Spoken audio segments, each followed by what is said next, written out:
for the final countdown.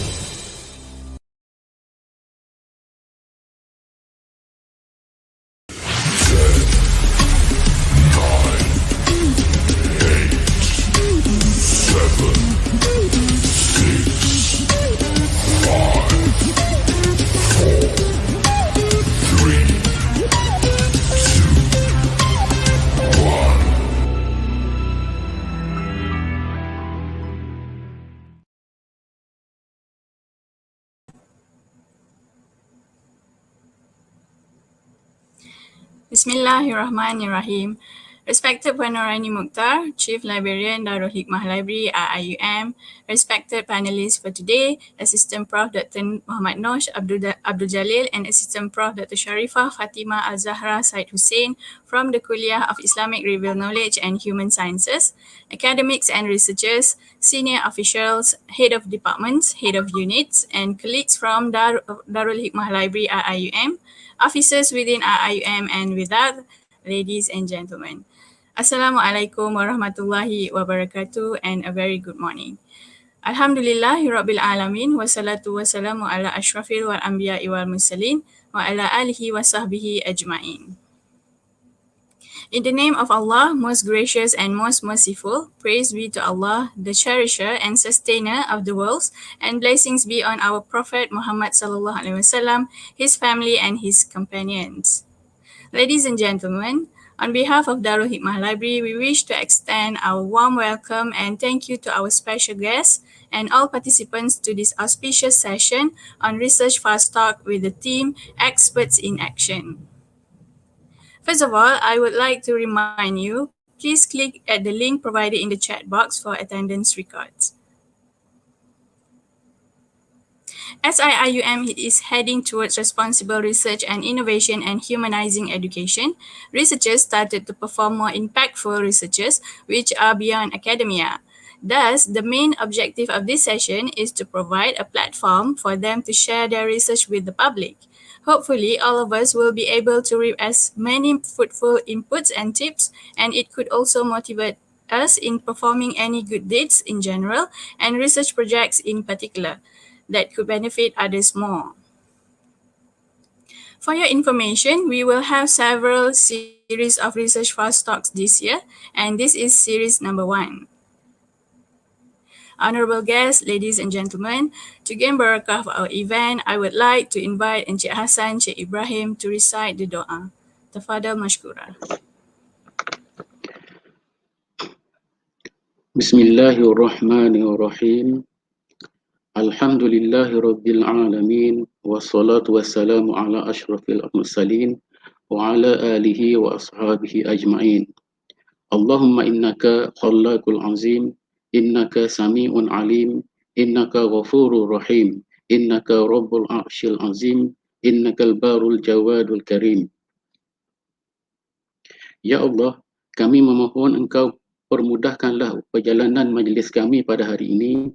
Jadikanlah ia sebagai amalan soleh yang diterima serta tanda kesyukuran terhadap nikmat-Mu yang tidak terhingga serta rahmat-Mu yang tiada sempadan.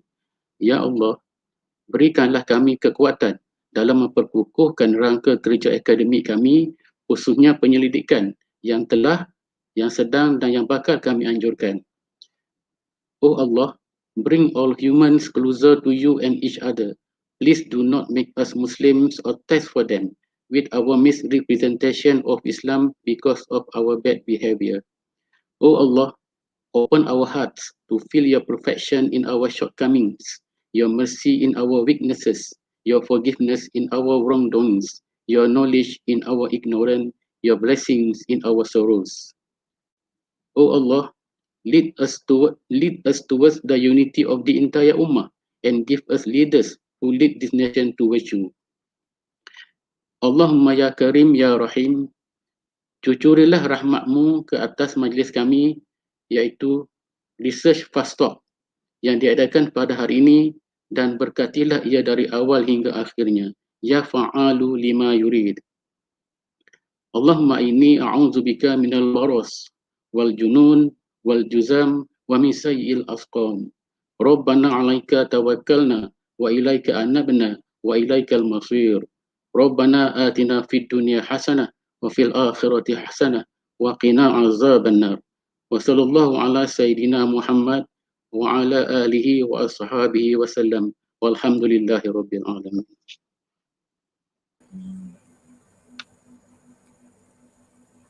Thank you, Encik Hassan. Honorable guests, ladies and gentlemen, we are very honored today to have our invited panelists to share their research experience with us within 45 minutes each.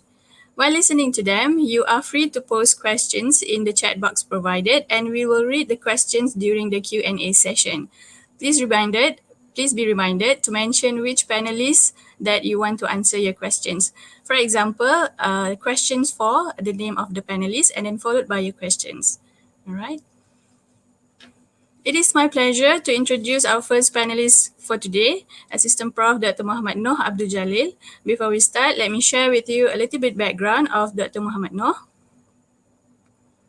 Muhammad Noh Abdul Jalil holds a degree of Doctor of Philosophy in Usuluddin and Comparative Religion from International Islamic University Malaysia.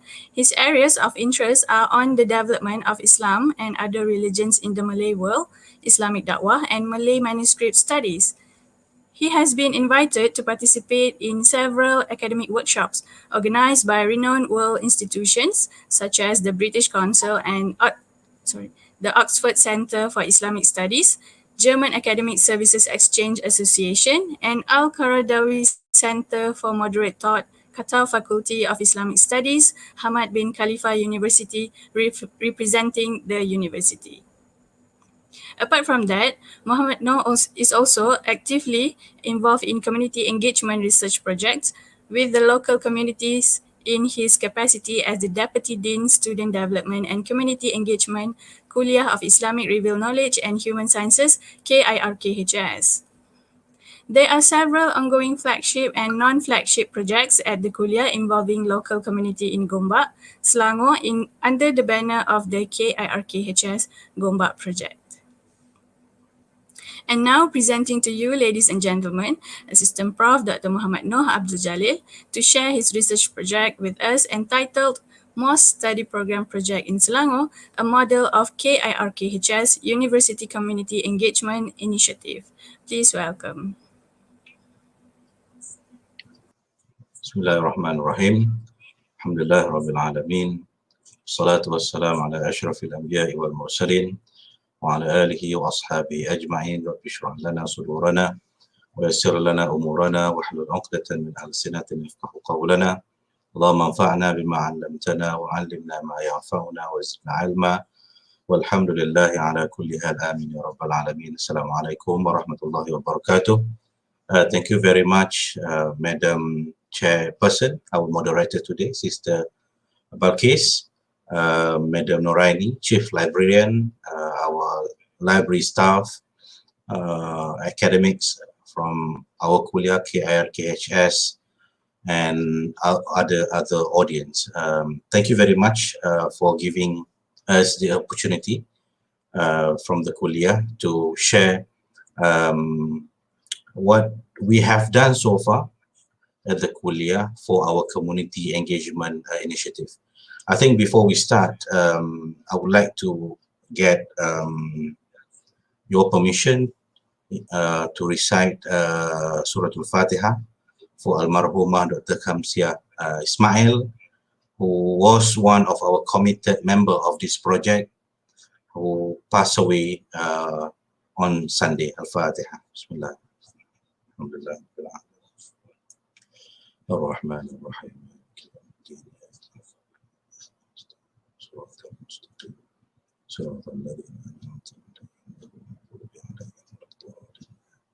Thank you very much.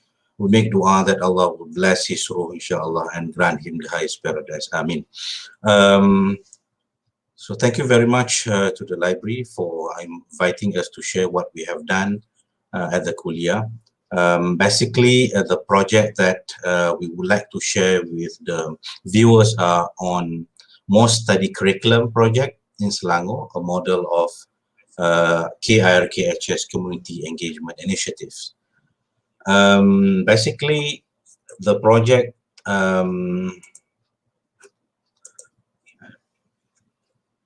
Can we go to the next slide, please? Yes. Well, I think we started the project in 2019 because I think we were all appointed in the office in 2019 until this year. This is our last month, inshallah, for this appointment. And I think we have our understanding clear why we are here, why we are at the university, and what are our responsibility. This Quranic verse in front of you in Surah Taubah, بعد أعوذ بالله من الشيطان الرجيم وما كان المؤمنون لينفروا كافة فلولا نفر من كل فرقة منهم طائفة ليتفقهوا في الدين ولينذروا قومهم إذا رجعوا إليهم لعلهم يحذرون صدق الله العظيم. I think this Quranic verse is a key for us to move forward on what we are going to do at the university. This Quranic verse is the foundation of our understanding as Muslim, what we have to do as the people of knowledge at the university. We are here to seek knowledge, and at the same time we share knowledge with our community. So starting from this understanding, in 2019 we started to develop planning our Gombak project. We call it the Gombak project. Why Gombak project? Obviously the answer is because we are all in Gombak. The project started in 2019.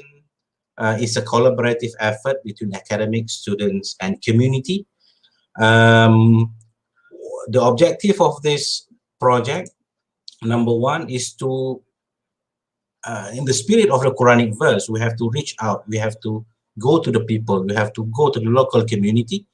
So the Gombak project is basically an outreach project to get the people of Gombak come and get involved with our activities, and at the same time bringing our academics, our researchers, and also our students to the community to get into participation with them and apply their knowledge, principle, and to what they have learned with the society. Right. So what we have done, we started by having gathering. We invited community leaders in Gombak. In the first month of when we were appointed in January, we conducted focus group discussion, representative from 6 village surrounding IIUM. All heads of villages came. We have from PDRM, we have from the health office, the welfare office, and the AADK. So we invited them, we discussed with them, we listened from them, what are the needs of the people in Gombak at that particular time. Then we have also developed our, we call it KIR-KHS, University Community Engagement Framework. I think this framework is guiding us on how we are embarking on the community engagement project. Basically, the gist of our framework is whatever initiative that we want to do with the community, it must be informed by the needs of the community. So basically what we have done in January, the photo that we have seen before is we invited them to our kuliah, we listened from them, and from then onwards, we plan what is the best needed by the society. And the milestones of our project, and one of the projects that we have started when we have collected information data from the community is this Mosque study curriculum project in Selangor. Actually, the project started in Gombak after our meeting with the Orang Besar Gombak, Tan Sri Wan Mahmud. We visited him in January as well, and from that meeting we have come into a conclusion that there is a need to come out with a structured Mosque curriculum in Gombak at that particular time. because I think we are all aware the syllabus, the curriculum used at our mosque in the country, not only in Selangor, are very much designed by the community or the members of the management of the mosque. There is no one standard curriculum used by all mosques. That is why the level of acceptance, the level of understanding, and the level of practice of our community differ, because they don't have one structured and a good curriculum. So the next milestones, what we have done after we have gathered that information and planning, is the formation of our team members in January. Then after that, what we have done is we have we visited pejabat agama Islam daerah, Paid daerah Gombak. We had a meeting, and then we have, at the same time, we submitted this project to the university management as the flagship project. Alhamdulillah, in April 2019, Mosque in Post-Materialistic Era. This is the name given by OSIC to our project, has been approved and becoming the university flagship project. And I think the speed of this project was very quick. From the district level project, it has now becoming state level, when in April 2019, the project received approval from Jabatan Agama Islam Selangor at the beginning as a district level project, but in February 2020, when the project was presented to Jabatan Kuasa Tadbir Urus Masjid at the MAIS level, we received approval from MAIS to conduct this project, statewide project, meaning it is no longer in Gombak, but it will be covered the entire Selangor. And we were requested by Jatum to conduct another round of research survey in two other districts in Selangor, namely Sabak Bernam, representing a rural district, and also Petaling, representing the urban district. And in January 2021, we received approval and also research grant from MAIS. I think one of the best achievement of this project is it has now been included in a 5 years strategic planning of Majlis Agama Islam Selangor. It became one of the item under Plan Strategic MAIS PSM 2020-2024. Now I'm going to move to the project itself, more study curriculum. Next. Can you go next, please?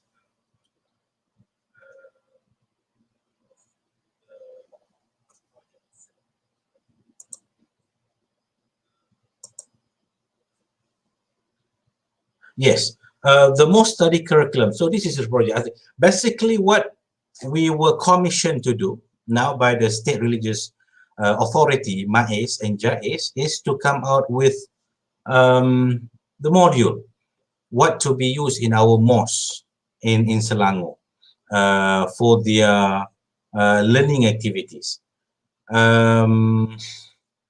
This is what we are going to do, and this is the details of the most study curriculum. Next. For the first phase, as I have said earlier, we had a meeting with the Orang Besar Daerah Gombak, and from that meeting, we were given the green light to embark on this more study curriculum project. In February, we assembled a team of 12 researchers. Now we have 12 main researchers getting involved. And then what we have done next is we are conducting a focus group discussion. at 4 selected mosques. Next.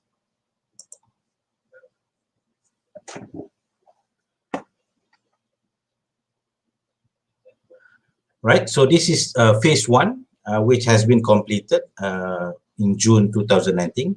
Next. So this is our meeting, our courtesy visit in January 2019. Next. So these are our team members. The project itself, the entire project is led by Dr. Majdan Alias from the Department of Usuluddin and Comparative Religion. I am now leading the second phase of this project under the MAIS grant. And these are all our members. We have external collaborators and also we have internal collaborators.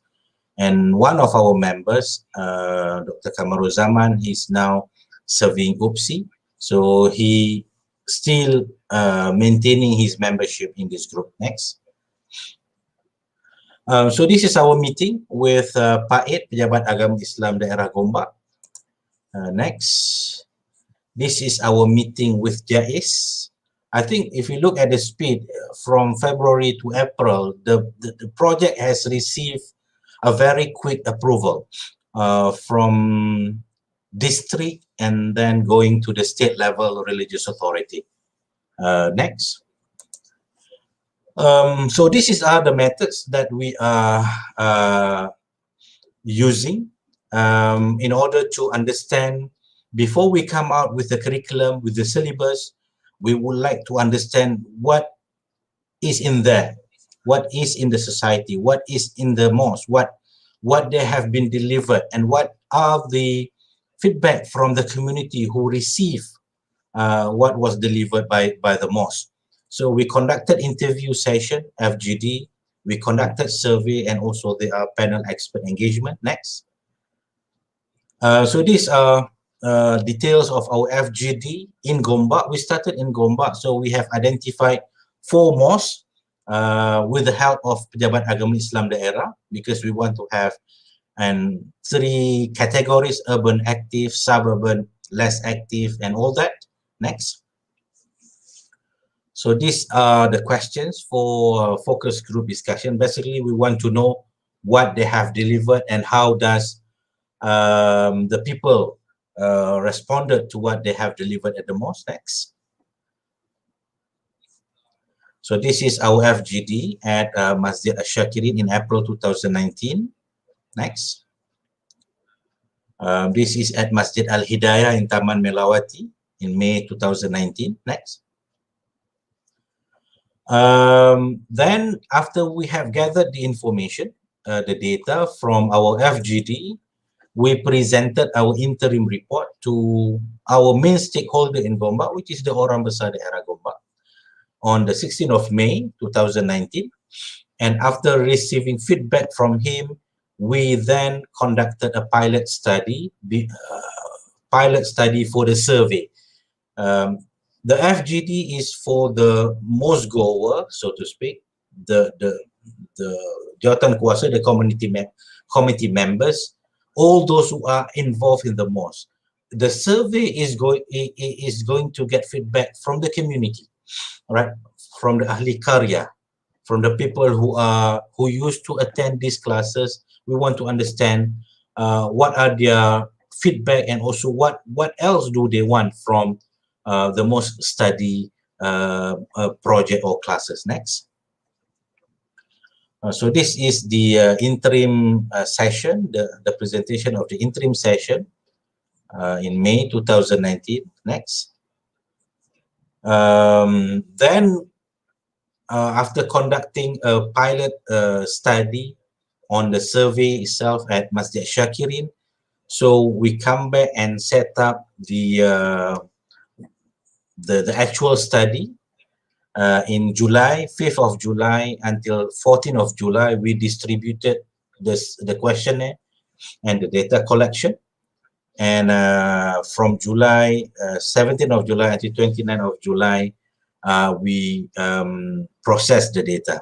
That is the data analysis. Next. So this is the enumerator workshop that we have conducted most of them are our students becoming enumerators. Next. These are the surveys. We go to the public, we go to the community, we go to the mosque goers and also the non-mosque goers to understand their, to get their feedbacks and to understand their needs. What do they need from the mosque? Next. The second phase, right? The second phase, after we have conducted varieties of data collection processes, then we come into the thing that we have to do, which is the curriculum itself. So starting from July 2019 until December 2019, we started to develop the content of the curriculum that we want to propose to the State Religious Authority. We also, at the same time, submitting to them the data from the FGD and survey to them. And also later on, when we have presented to them JAIZ Bahagian Pembangunan Masjid, BPM Jabatan Agama Islam Selangor, decided that we also have to do the presentation at Majlis Agama Islam Selangor level at Jatum. So we have do the same presentation at Jatum. Next. Basically, this is what we propose to be developed by our team members. Number one, more study guideline for adult. This is the pengajian berkitab. Number two, the modular based study for adults. So this is the modular to support the pengajian berkitab, the kitab syllabus, because some of the content of the kitab syllabus need to be expanded. So we propose to have it in a form of modular, and then for youth and also for children. Next.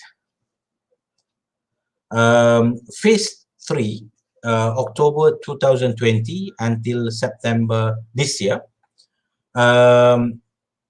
Because the project is now becoming the state level project and it has been administered by Majlis Agama Islam Selangor, no longer with JAIZ, but now with MAIZ. If you know the hierarchy, the state religious hierarchy, MAIZ is the highest body administering all Islamic affairs in Selangor. So we have to come out with another proposal. We have to submit once again for the approval. And it was done in between October until January and until we get approval from them. And what we are going to do, what we have done actually is to develop the modular.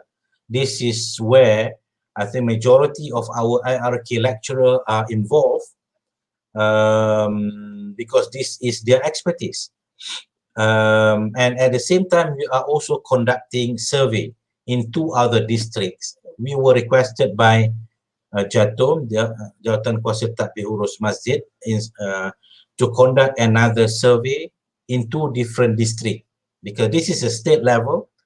According to them, we cannot just rely the data that we receive in Gombak.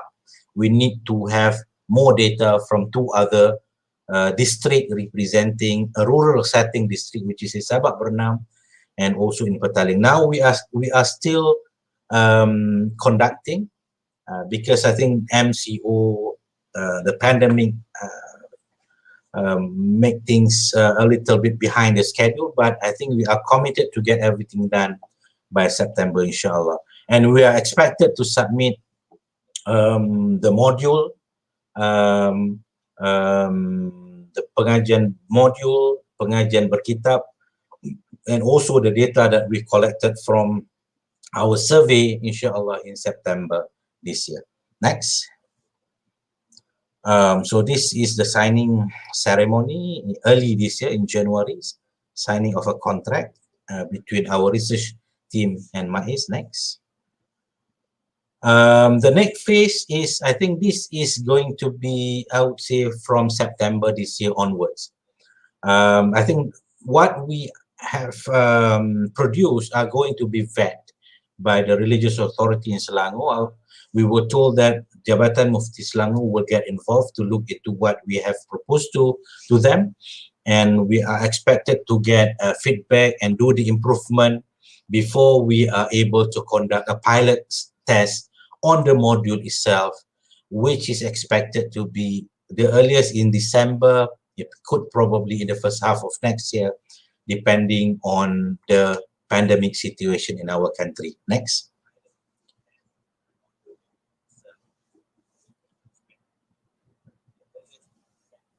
Next. Yeah, phase 5 is after the pilot study later on. This is going to be next year, inshallah. We will collect the data that we gathered from the pilot study in order to do more improvement, inshallah, on the modules before its full implementation. The earliest that we expect the full implementation of the module, both modules would be in the second half of next year, inshallah. Next. These are the participation. These are the data, the statistics that we have so far on the participation. Number one, from IUM Academic, there are 54 registered academics who are getting involved. Most of them are the module makers from KIR, KHS, from COED, and also from ICOR. Administrative staff, 3 of them from our office, Student Development and Community Engagement Office. And IUM student, we have 30, some of them becoming enumerators, some of them graduate research assistant, and also research assistant. The community, I think I have explained just now, there's a vast number of communities who are getting involved in our project. Next. These are again statistics from Orang Besar Daerah Gombak Office to participant Paid Gombak Petaling Sabak Penam 8, Jais and Mais 5, and administrator of 4 mosques in Gombak. The initial project, we have 20 altogether, 30 collaborators from the Religious Authority and OBD office. Next. These are other participants. We conducted a briefing to all Nazir.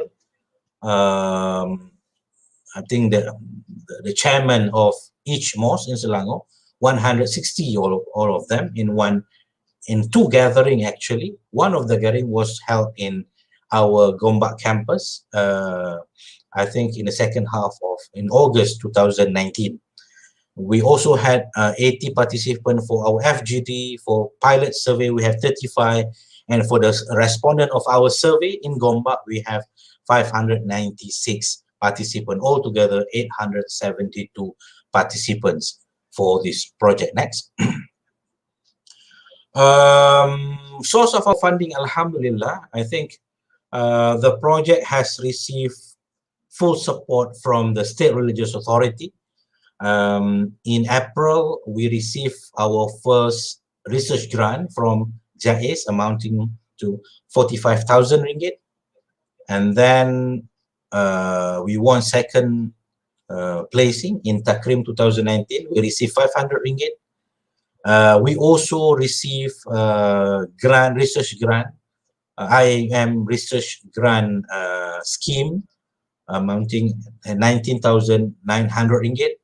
And the most recent one is another research grant for the third phase from Majlis Agama Islam Selangor amounting at 39,500 ringgit.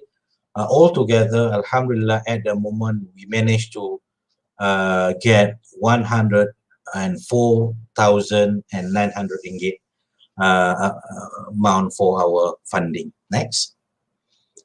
So this is the output. This is mock the cover page of our pengajian berkitab. Next.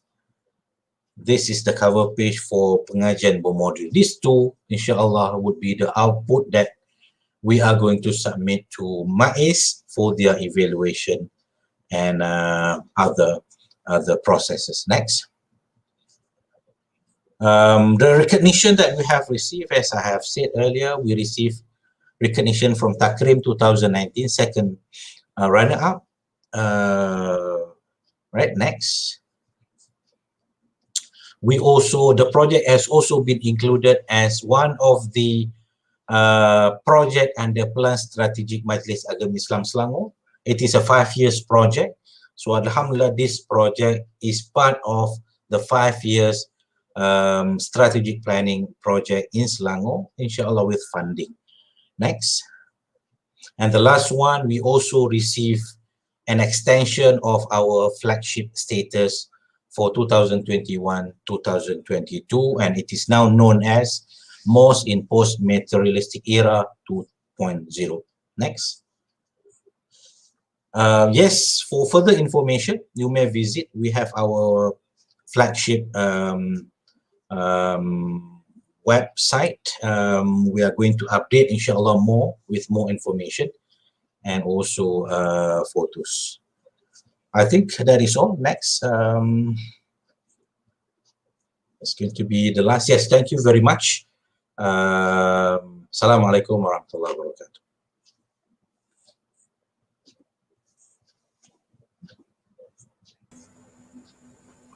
Thank you so much, Dr. Muhammad Noor, for your presentation. It is indeed a very informative and interesting sharing. Honorable guests, ladies and gentlemen, we now have the pleasure to invite our second panelist for today. Before we start, let me share with you a little bit of background of our second panelist. Assistant Prof. Dr. Sharifah Fatimah Al-Zahra Said Hussein. She is an assistant professor at the Department of Sociology and Anthropology. Her area of research within sociology is related to gender, family, and inequalities. She is currently conducting FRGS-funded research on sustainable practices for menstrual hygiene management among the urban poor in Malaysia. Through this research and beyond, she engages in community advocacy on the issue of period poverty in Malaysia, working together with different individuals and organizations to push forward the issue. Ladies and gentlemen, without delay, I invite Assistant Prof. Dr. Sharifah Fatimah Al-Zahra Said Hussein to share her research project entitled Learning to Do Community Engaged Research. Please welcome. Bismillahirrahmanirrahim. Alhamdulillah alamin wassalatu wassalamu ala asyrafil anbiya'i wal mursalin. Assalamualaikum warahmatullahi wabarakatuh. Thank you to our moderator, Sister Balkis, Madam Nuraini, Chief Librarian, Dr. Noor, our Kuliah's Deputy Dean of Student Development and fellow speaker, professors, doctors, colleagues, ladies and gentlemen. I would like to extend my gratitude to Darul Hikmah Library for inviting me to share some little experience that I have as a junior academic starting to engage in a community-based research. I hope that the session brings us all a benefit, and I hope that through my presentation, it will encourage more conversations, more connections between us in moving forward this agenda of a more community-engaged research. So I hope we will learn together, inshallah. Next, please.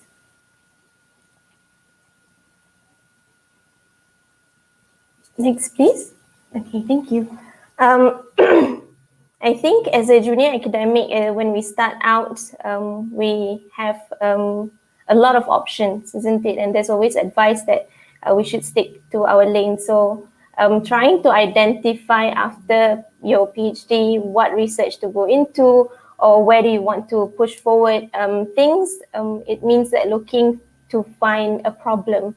So we need to find what problems are there outside or I suppose around us that we can contribute to. So identifying the problem was one of those interesting moments that you get to do in the beginning of things to see what can I help contribute to, right? Next. Okay, so the problem that I saw was relating to period poverty, which I will define shortly. So when I came back to Malaysia after my PhD and starting out, I was really lucky to be part of some grassroots initiatives. And I remember a few incidences where I started to hear about, number one was homeless women not having access to sanitary pads. So we have a lot of initiatives, mashallah, our countrymen are very generous, right? So there's a lot of initiatives in giving out food to those in urban areas, those our homeless citizens. So what happened was one of these receivers asked if we would give them some sanitary pads. So that was a bit shocking for me, especially given our privilege. We don't think much about sanitary pads or access to sanitary pads because we don't think that it doesn't cost a lot for people who are privileged. Also, we don't think about it. So it was a bit strange, but it was also like a slap to the face, like, oh, okay, there are people who cannot afford it. And I thought that it was a very small problem, or it was an unlikely problem. And then after that, I started asking NGO friends about whether they had also known about this, or did they also have people asking for sanitary pads. And that brought me to my research problem, actually. So what happened was in 2018, UNICEF also released a report of urban poverty. So we know that we are going through a rapid development, and because of that, there is a rise of urban poverty. So what happened was in 2018, UNICEF released a report for malnutrition in children living in urban areas. And the situation was quite dire. And that was also surprising. But that got me thinking about, if people cannot afford to buy food, or if they cannot afford to buy proper food, it's very likely that they cannot also get access to sanitary pads. So that got me looking through reports, looking for other research, looking, doing a quick skim through or filtering through what has been done in this area. Surely something has been done, because women menstruate all the time, and from the beginning of time we menstruate, and there is inequalities and poverty also all the time. Surely something has been done on the issue.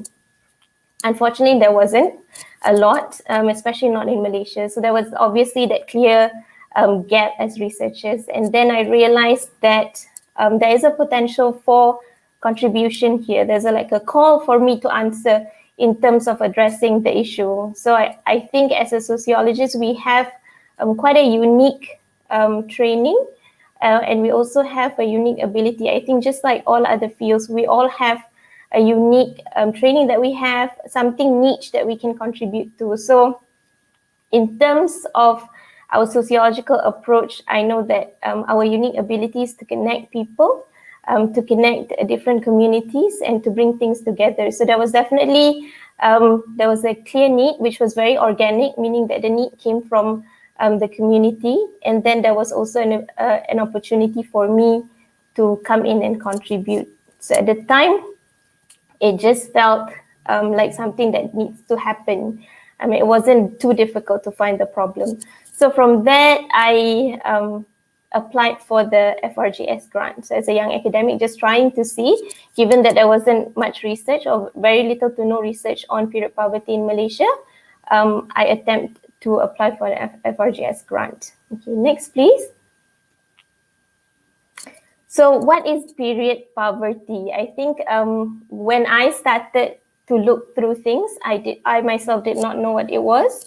And then we call it menstrual hygiene management, how we manage our menstruation, or how women manage their menstruation. What do they need? So these are the basic things that women need to manage menstruation. And without either one or without all of it, we classify it under period poverty or kemiskinan haid. So number one is the access to absorbent product, meaning that safe absorbent product, for example, sanitary pads, menstrual cups, tampons, and to have enough, and to be able to use it in a safe way. Number two is the access to wash facilities, we call it, or access to clean water, access to toilets, access to hand soap, the ability to dispose of, if we use disposable sanitary pad properly, so waste management. And then number three is education about menstruation. And I think it is not foreign to all of us to know there is stigma and there is taboo about the topic. And maybe some of us are not comfortable with how many times I mention period or seeing pictures of period products. So that's one of the other big issue that we have when we're tackling an issue like this. So proper education about reproductive cycle, proper education about what's healthy and what's not healthy in menstrual cycles, understanding what a menstrual cycle is. So things like that. And that's number 3. Having access to the education is also very important. And then lastly is privacy. To be able to manage menstruation with dignity, meaning you have a safe space, you have a toilet that can with the door closed, right? You can do it in a position of dignity, that you're not being shamed for it, for example. Okay, so any one of these 4 or a combination of 2 or 3 or all 4 indicates that we have a situation of period poverty. Okay, next please. So what was the situation like in Malaysia? I think when I applied for the grant, okay, I was hopeful that actually I missed something. I was hoping as a person that I had missed something and there was actually something that was going on the ground, or that was going actually within industries or within the government in terms of research. But just as I submitted my FRGS grant at the time, the Deputy Minister of Women Development, at the time it was Hanayo, she said that, oh, we don't actually have any data, but we need to find data on period poverty, because at the time there was already questions about what happens to girls or school-going girls who do not have access to sanitary pads. So they were missing out on school. So what we needed to do at the time was we need to map out what really is known, given that at the national level we do not know. And then there was very little research on period poverty, so we had to look at reports from NGOs and grassroots. So locally, we found there were a handful of newspaper reports of local initiatives who were giving out sanitary pads, social enterprises working with disposable sanitary pads. So we really, there was a realization that really this is a fundamental stage of research. So unlike a lot of other research where, you know, you can actually start doing more things, it was really just trying to light up the room to see what is it that we know and what is it that we don't know, because we knew very little. And it's really surprising if we think about it, because at any given time, approximately 800 million women are menstruating. And the fact that women make up almost half of our whole world population, it is really confusing, I suppose, to think that we have gone so far in terms of our knowledge advancement, in terms of innovation, yet something that's very basic, a basic need for half of the population remains sometimes unaddressed. And I think as somebody who studies gender, it's not too surprising. But especially in our societal context, even the word gender sometimes is triggering. So we know that, okay, there are societal forces that is limiting our ability to push forward, in limiting our ability to address these issues, even though it is an ongoing issue and it will continue to go on unless we do something about it, because women will continue to menstruate, right? So what we have is what we call a culture of concealment, where anything relating to menstruation or anything relating to period is being concealed, or we are told to keep quiet, to whisper about it, and we're not supposed to mention or say the word. And I think we can reflect on ourselves also, how willing we are to use the word period, for example, or menstruation in a public space, or even in conversations in our own private space. So the culture of concealment is really strong with menstruation, and that's one of the limiting or like the main barriers to addressing the issue, because people do not think about it much, or people are taught not to converse about it. So from that, I realized that I need to look at others outside of Malaysia, what has been done outside of Malaysia, what other countries are doing about it. when we look at the term period poverty, we assume that it is something to do with poverty alone, that it has to do with maybe countries who are less developed, right? But we find that it is everywhere. It is happening even in more developed countries. So I think at this point in this year, we would have probably read about Scotland giving away free sanitary pads for all, the New Zealand initiative for giving free sanitary pads at school, and other countries that follows it. But we also know that in less developed countries or in more rural and remote areas, there are initiatives. If you have some free time, maybe you can watch Pad Men. It's a movie about situation in India, how a man tries to help and has managed to help through an innovative way of addressing the issue of period poverty. So we know that even globally, the culture of concealment exists, and it's something that needs to be addressed. So it was really interesting to do that. I'll share a little bit more on international engagement later. Next, please. So there was a realization that at the beginning of my FRGS that there will be my ability to contribute, inshallah. So I know that I'm just genuinely curious. I think as a researcher, we're just genuinely curious about the situation on the ground. There was also a small doubt in my heart to think that maybe it's not real.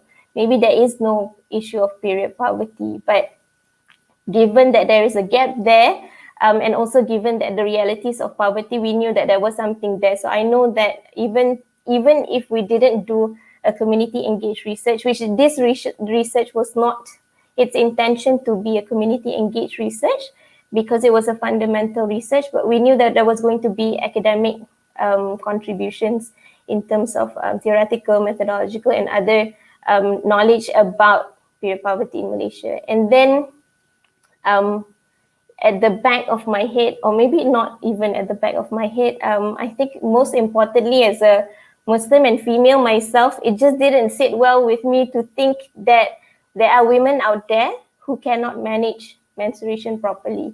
And it just didn't sit well with me. So I know that even though we were doing fundamental research, as a person, I wanted to push for advocacy for period poverty, to make sure that there is action being taken properly, to ensure that there weren't going to be girls who couldn't go to school because they didn't have proper access to menstruation hygiene products, or access to wash facilities, or they were not taught proper knowledge about how to manage menstruation. So there was definitely that public interest in terms of trying to help people, because it's just that we feel that we have to. It becomes our responsibility to do that. So I know that a sociologist has the ability to do that, meaning that we can connect communities. So what we can do is, through communicating among the scientific community or the learned community, we can learn from each other. We can learn from people who innovate, engineers. We can learn from public health experts. We can learn from people who do design in terms of how to address this issue. And then we also know that the work that's been done on the grassroots, the NGOs that have been working on this issue, social enterprises that have been working on this issue, can connect with the scientific community to address the issue in a more impactful way. So there was definitely that call to do that. So we know that as scientists, we can actually contribute, whether we're social scientists or we're natural scientists. Next, please. Okay, so I think what happened was, because it was such a fundamental research, it was most important to identify who the stakeholders were.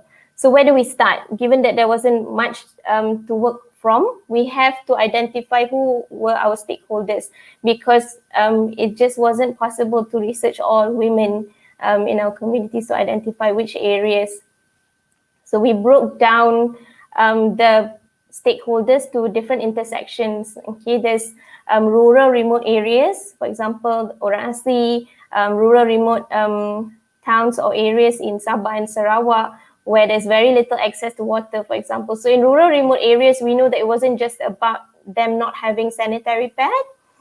It was also them not having access to clean water, not having access to toilets, disposal management, and they don't have also access to proper education about menstruation, for example. So this information we got from communicating with NGOs on the ground.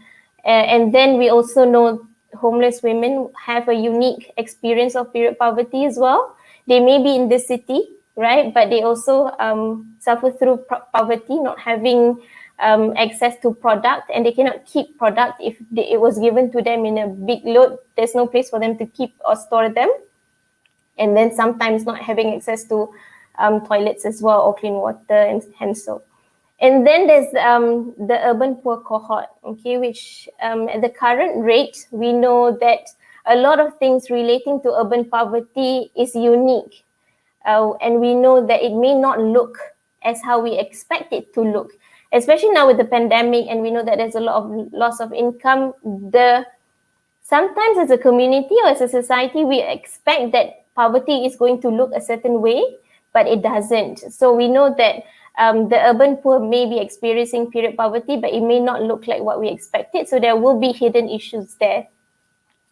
And then another marginalized group would be women and girls with disabilities. And for example, how much right they have to communicate their needs, and in terms of also how much rights they have to make decisions for themselves, what is good for them and who is speaking for them. So that will be another category. And then we have other vulnerable and marginalized women, for example, refugees. And even within this cohort, or within these intersections, we also have different age groups, like school attending girls. What happens to them if they don't have access to, the ability to manage menstruation?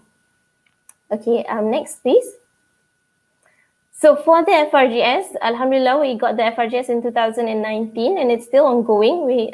And because of the pandemic, there's been a bit of slow progress in terms of data collection, because we have to go on the ground to collect data, and we cannot do that. And also, I think in the last 2 months or so, the situation has been quite severe in those conditions, and it's not unexpected given that the density of population living in PPR areas is very high. So it's just not possible to do data collection at the moment. And it's also quite challenging to move from physical interviews and focus group discussions to, for example, a virtual interview or a phone call interview. Even that is very challenging for us at this stage. So what we did was we intended to focus on urban B40 youth or young girls in terms of identifying how period poverty may be impacting their access to life opportunities and also access to education. How many days would they be missing out on school? Are they missing out on school because they don't have sanitary pad? Or is it because they don't have access to proper wash facilities at public schools? So these are the things that we look for. And then we want to also understand how severe is it, okay? Because it's hard to imagine that it would be so severe in the urban area, and that is based on our own assumptions, right? So we have to really try to identify what is happening on the ground at the current situation. And then more importantly, we wanted to find a sustainable solution, given that women continue to menstruate healthily on a monthly basis. It's not a one-off kind of solution. We need to make sure that the solution that we propose would be something that's sustainable economically, but also in terms of the ability for the community to work together with us to accept the solutions that we propose together. And then also in terms of ensuring that it can continue on. So even after our engagement with them, the solution proposed and work together can be replicated over the years. So that was very important. And then, of course, we wanted to identify who's involved. When we look at a child's management of menstruation, what communities are involved? and also who are the key members in their lives that would be involved in influencing their ability to manage their menstruation. Next, please. Okay, so as a young academic, I think we don't have access to a lot of network unless we have, for example, done our research locally. So we have known a lot of communities. So it really, for me, it was a start from zero. So it started out with engaging with my actual research site. So what we did was we had to go to the DBKL office, identify which PPR areas to go to, and then setting up interviews to meet with the pengurusi or the chairperson of each area, and learning about the hierarchies and the social hierarchies of the community. And that was very important for us to know, because it's very important if you come into a place to be aware of that and to respect how things are going in that area. You know, sometimes we may think that it's okay, we're just trying to collect data. So we have to be ethical in how we approach communities, and also to know that we cannot just come in just to get our data and leave and forget about the community. So that's not kind, and also it's very unethical, I think, as a researcher to do that. So getting to know the community was a very interesting experience, and it's still a very humbling and learning experience for me. And I continue to learn a lot from them all the time. And there's just a lot of things that we can actually do there. So I'm really happy to share if anybody is interested in terms of how we can uplift the urban poor in our community, because they're just sometimes across the road from us, sometimes just really close by, but how we perceive them and how they think we perceive them, and also the lives that they live is very interesting.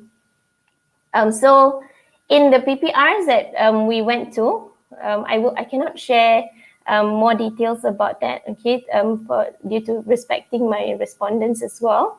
So in the PPR areas that I went to, it was they had JKM offices.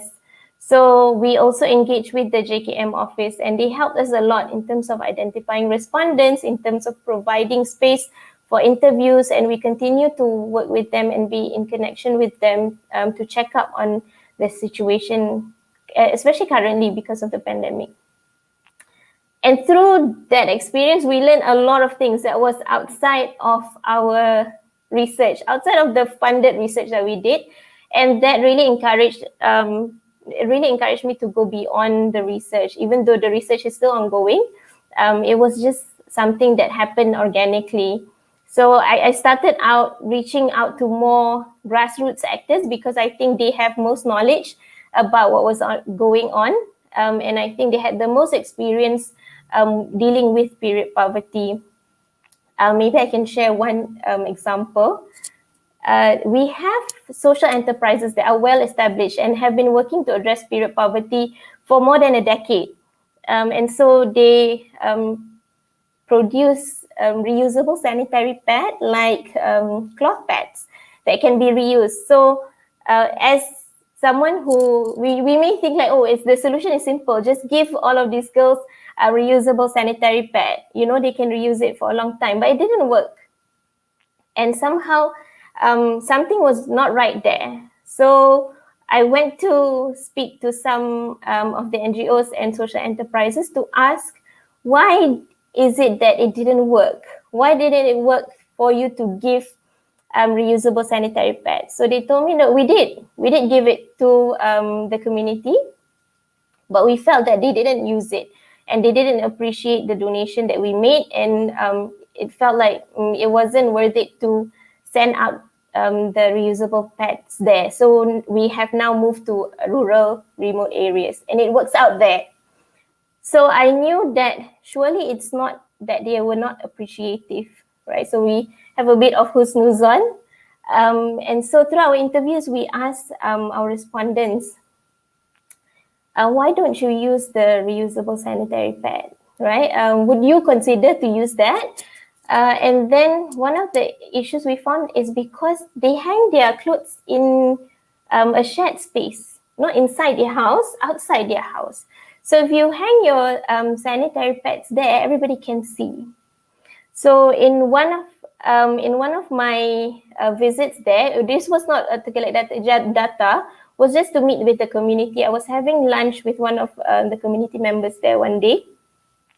And then I wanted to go back to my car to go home. And then she said, Doctor, don't go down alone. Let me accompany you. And then she said, because just this week, one of the neighbors' kids were molested. Well, she was molested while going to school. In the morning, she was going down the stairwell and she was molested. So that really struck me. And then I asked her, does that happen often? Yes, it happens a lot. So we know that menstruation sometimes is sexualized. So putting your reusable pad that looks like a pad outside of your house is really dangerous. So it wasn't that they didn't want to use it because they have attitudinal problems or that they were just being difficult. It was that the social context in which they live in doesn't allow them to do that. So we learn a lot of things along the way from talking to different groups and trying to piece the puzzles together. So that was really interesting. And then I somehow was able to talk to some industry players, people like local. We have like good local initiatives. Like for example, we have different companies that make their own menstrual products, right? So we managed to talk to them also about more sustainable approaches to menstrual care. So those are interesting experiences as well. And they were very appreciative to talk to us because it was a learning experience for both of us, for both parties, I think, to understand what's happening in the industry, the needs of the people, and also communicating in terms of how do we make sure that there is less inequality gap. So a lot of the sustainable products seems to be for the upper class, right? The T20, M40 can understand, can appreciate, and want to think about sustainable practices. But in the B40, sometimes that's a bit more challenging. So trying to bridge that gap was also important. So as you can tell, things were happening really fast and beyond what we expected to happen. So we managed to talk to different groups as well in terms of researchers and policymakers because it was really important to address the issue now, right? We want sustainable approaches, but at the same time, we don't want people to have to wait to get their menstrual products or to have their basic needs met. So we managed to engage. And for some of the researchers and policymakers here, it was really that they reached out to us rather than we tried to reach out to everybody. So for example, we managed to reach out to IRES, which is our Institute of Youth Research under KBS. And then for the KPKT Ministry, I'll share some of the initiatives that have been done from that. And then Majlis Dakwah Negara also contacted us to understand what it was because from a newspaper article. So that takes me to media. The role of media, I think, played a really important role in elevating the issue, in amplifying the issue to get other people going and to increase awareness. And I cannot emphasize how important it is for us to connect with other people and work with other groups in terms of trying to solve the problem.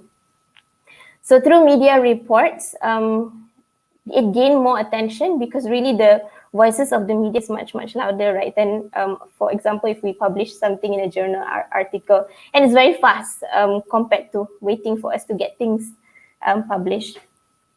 And then there was also engagement from general public, and most of this happened through social media platforms. And I think that also has to do with the fact that we're in pandemic, more people are using social media platforms.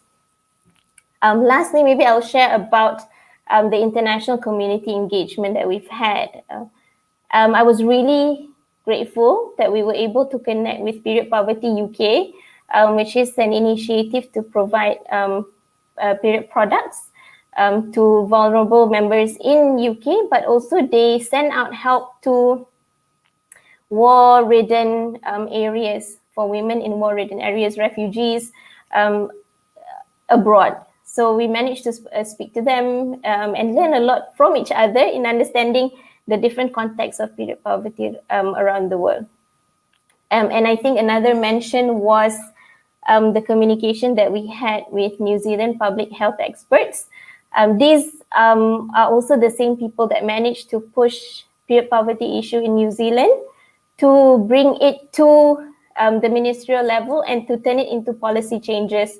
So I was really grateful that they were willing to talk to me and share with me. And that was a really pivotal engagement because they were very generous in terms of sharing what they knew and how they managed to turn something academic or something research based to something impactful, and really impactful in terms of providing sanitary care to all women, to all girls at school. So special shout out to them for being so generous in terms of sharing their experiences and also showing the way, I suppose, paving the way for things. And also the communication taught us how important context is in terms of, it's easy to think that we should copy, but also through the communication, we realized that it was not going to be simple to copy something like that.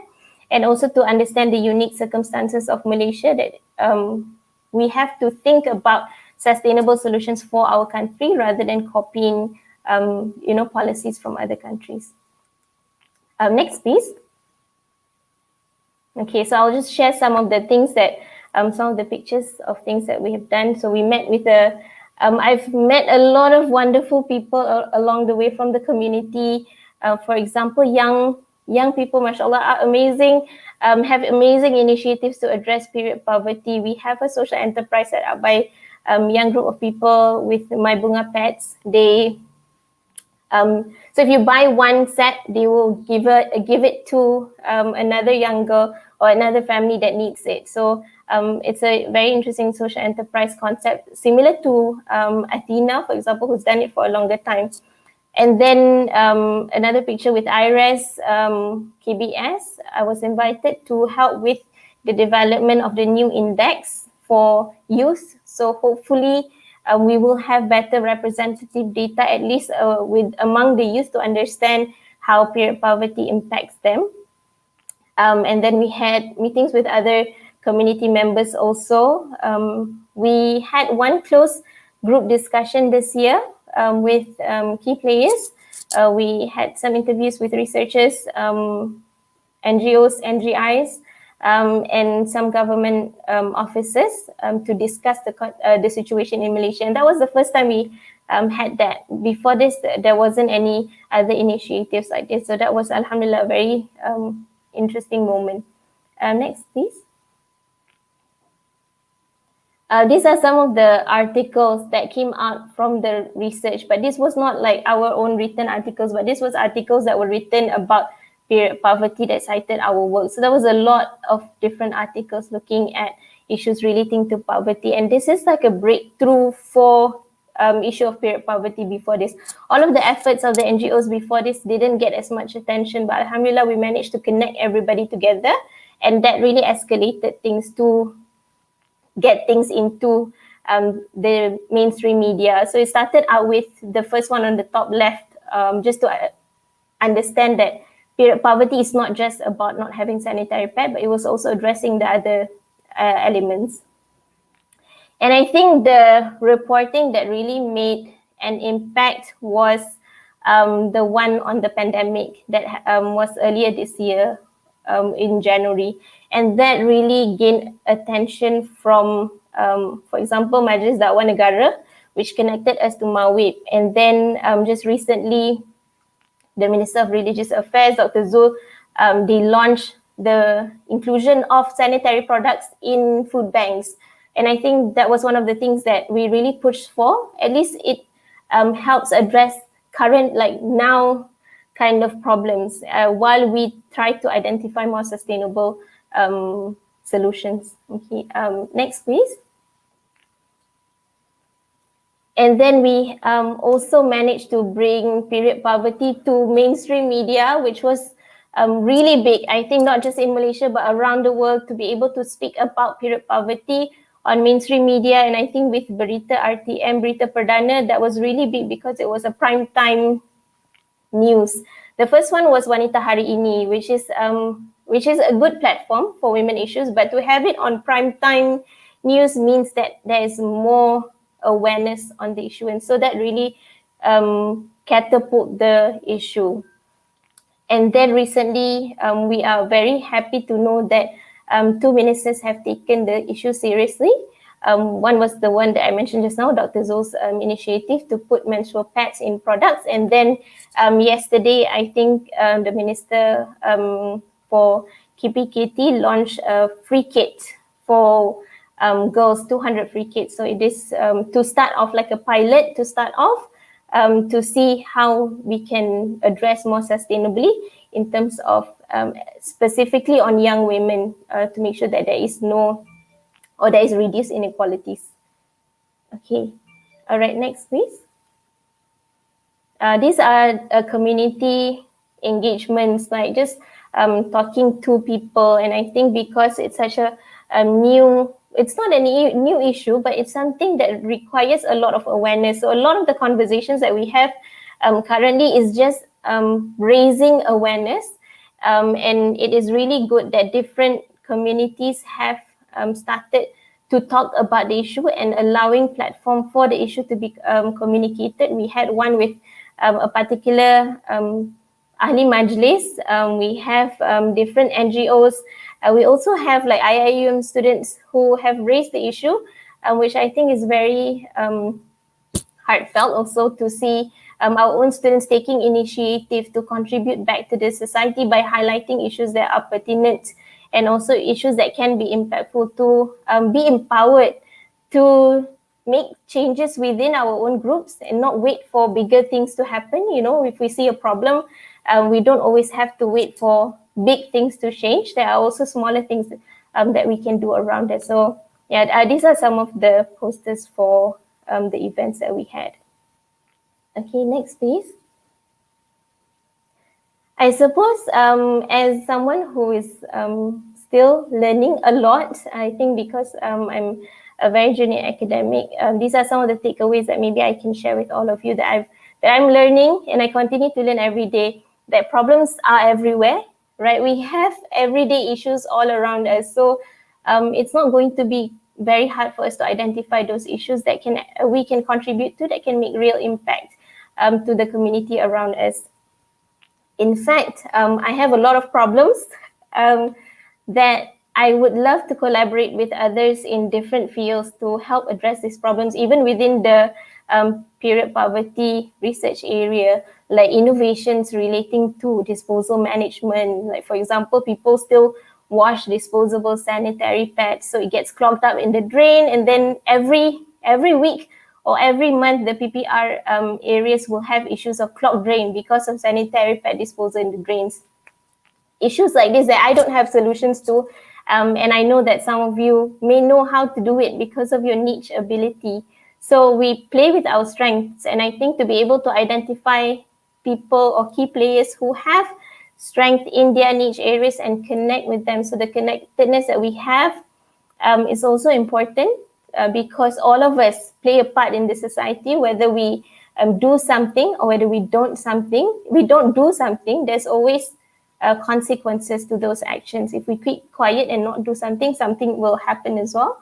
But if we take the initiative to make change, then inshallah, something good will come out of that. And then I think to continue to step out of our comfort zone, sometimes it feels really safe to stay in our campus and not reach out, and we feel like we just stay in our lane. But I think we can stay in our lane to do the work that we can contribute to, which is related to our work, but also reaching out to each other and connecting to each other is really important at this time in addressing issues that happen within our communities and societies. Okay, I think that's all. Next, please.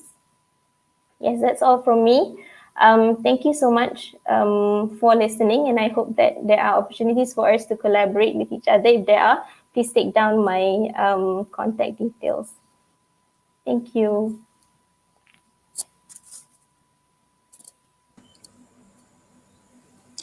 Thank you so much, Dr. Sharifah Fatimah Al-Zahra.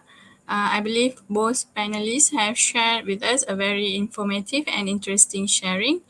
Ladies and gentlemen, now we come to the question and answer session. You can write your question in the chat box and I will pass it to the respective panelists to answer your questions. Yeah.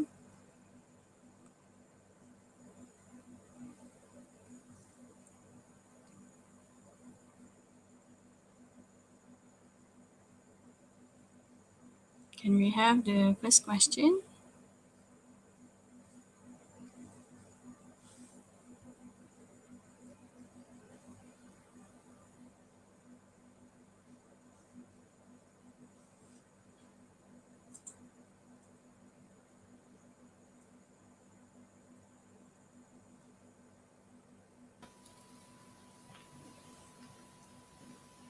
I think there's a question by Brother Hakim Zaidin here. Can I answer it first? Yeah, sure. I can't see the question. Wait, Yeah, okay. the chat box. Okay. The question is from Hakim Zaidin, and the question is to Dr. Noor. Is the module only applicable for physical learning activities or include virtual ones too? I'm curious to know as the pandemic situation may be prolonged. Thank you, Brother Hakim, for the question, and thank you for your interest in our project. Yeah, basically, I think the module that we are preparing at the moment is applicable for both, because we designed the module very much similar with our course outline at the university. If you look at our courses at university, we started with a physical, then we moved to fully virtual, and it works well with some modification here and there. And I would expect our module, inshallah, to be in the same mode as well. It is applicable on both, because I think that you could have another follow-up questions on the readiness of the teachers. This is another stage that we hope that we will work together with Jabatan Agama Islam Selangor to train the teachers, to train the asatiza, those who have been granted permission to teach, because these are the pool of teachers that we have at the moment, and we hope that we will be able to share with them the module, the syllabus, and at the same time share with them the method of delivering the content as well. All of the module makers are our lecturers. I think this is a huge mobilization of expertise from the university to the society with this project, inshallah. Thank you. Thank you, Dr. Noor. And can we get our second? Also from Brother Hakim Zaidin. Question for Dr. Fatimah.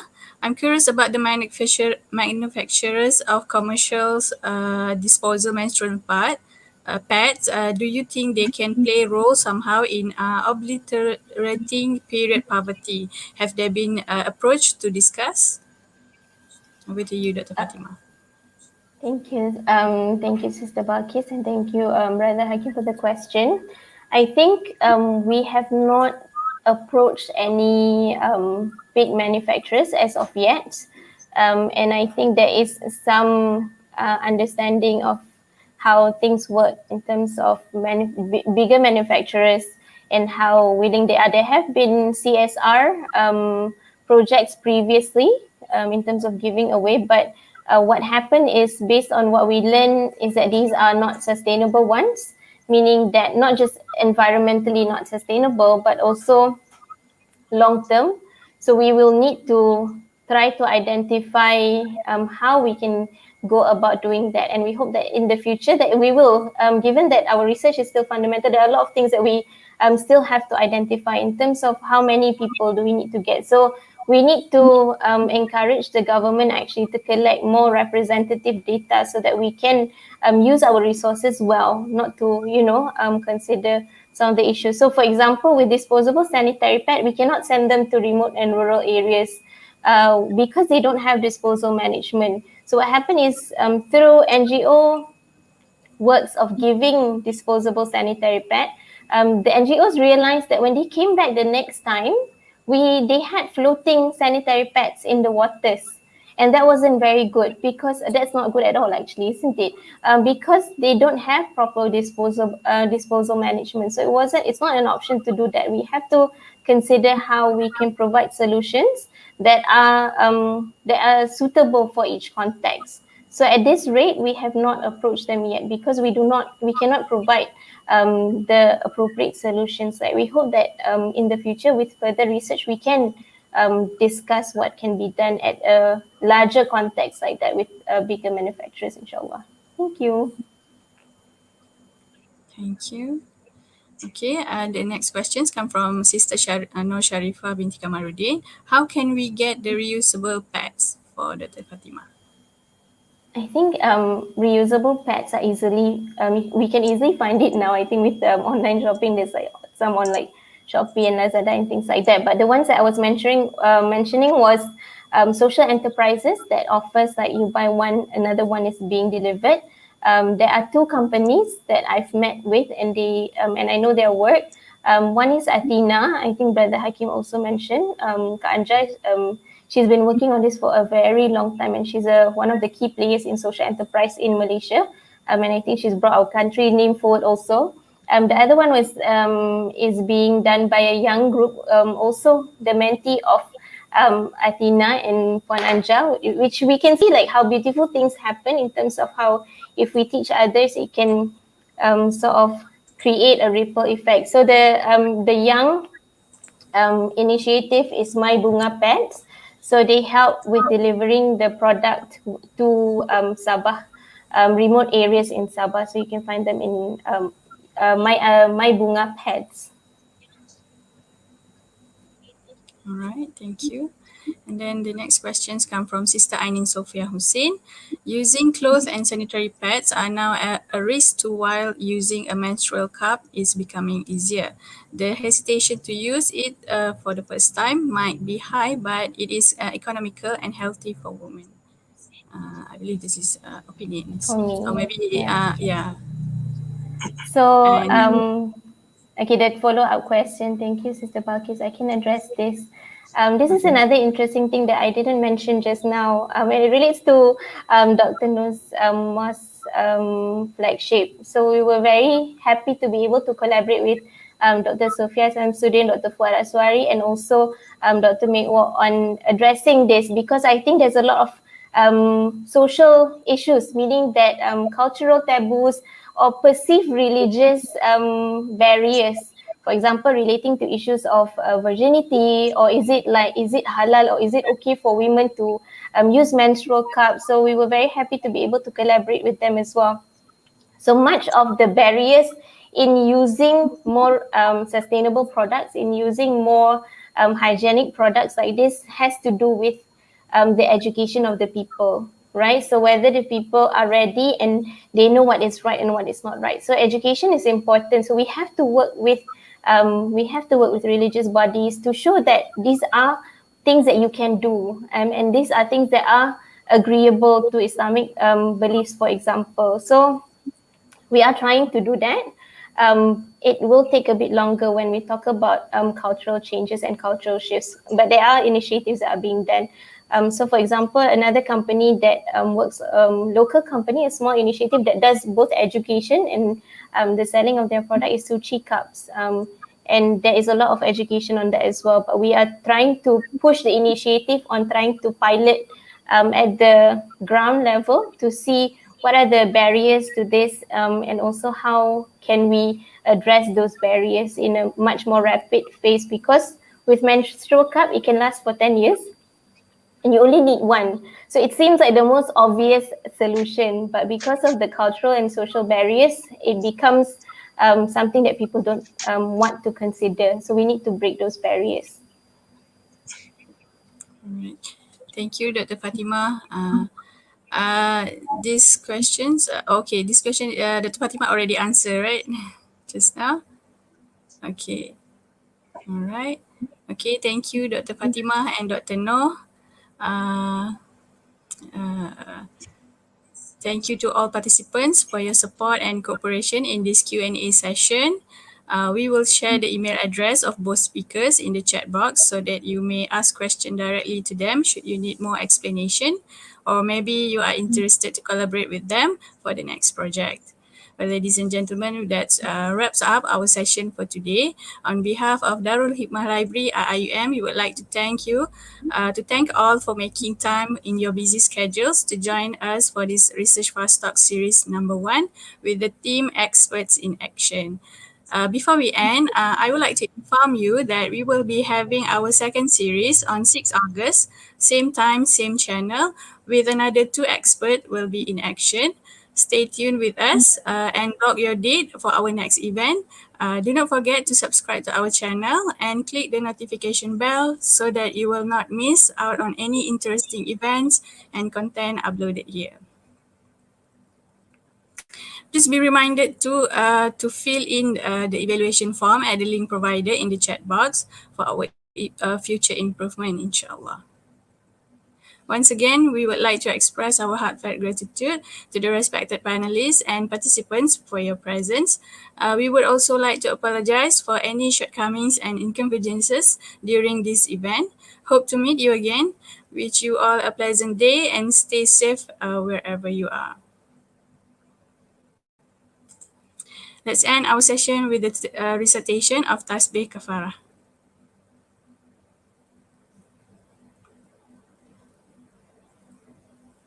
With that, wabillahi taufiq wal hidayah. Wassalamualaikum warahmatullahi wabarakatuh. And thank you.